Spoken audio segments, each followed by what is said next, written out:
جو بندہ خاموش ہو وہ حکمت والا ہوتا ہے۔ حضرت ابو بکر صدیق رضی اللہ تعالیٰ عنہ جب بیمار ہو گئے تو بالکل چپ کر گئے تھے، خاموش ہو گئے تھے۔ کچھ لوگ ایسے ہوتے ہیں جو شور بڑا کرتے ہیں، اور شور کرنے سے بھی کچھ نہیں ہوتا۔ بیماری اپنے وقت پہ جاتی ہے، شور کرنے سے کم نہیں ہوتی، رونے دھونے سے کم نہیں ہوتی۔ آپ جب شدید علیل تھے، بیمار تھے، تو پوری طور پر خاموش ہو گئے تھے، کم سے کم بات کرتے تھے، ضرورت کے مطابق بات کرتے تھے۔ امام ابو نعیم نے بھی لکھا ہے، اور مصنف ابن ابی شیبہ میں بھی یہ روایت موجود ہے کہ ایک بڑی تعداد نہ ان کے دوستوں کی حضرت صدیق اکبر کے پاس آئی۔ یہ بڑی لطیف بات ہے، ذرا غور کرنا۔ انہوں نے آ کے حضرت ابو بکر صدیق رضی اللہ تعالیٰ عنہ سے کہا کہ حضور آپ بیمار ہیں، آپ کو کسی طبیب کو نہ دکھائے؟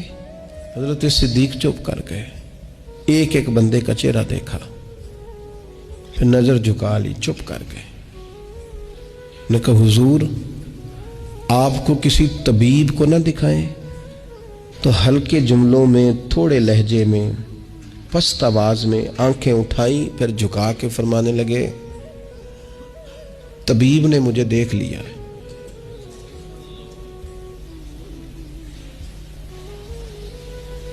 کہا حضور پھر اس نے کیا کہا ہے؟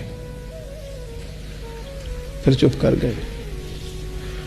تھوڑی دیر خاموشی کے بعد کہنے لگے اس نے کہا ہے میں جو چاہتا ہوں وہ کرتا ہوں، اگر اس کا ارادہ بن گیا ہے تو پھر ٹھیک ہے۔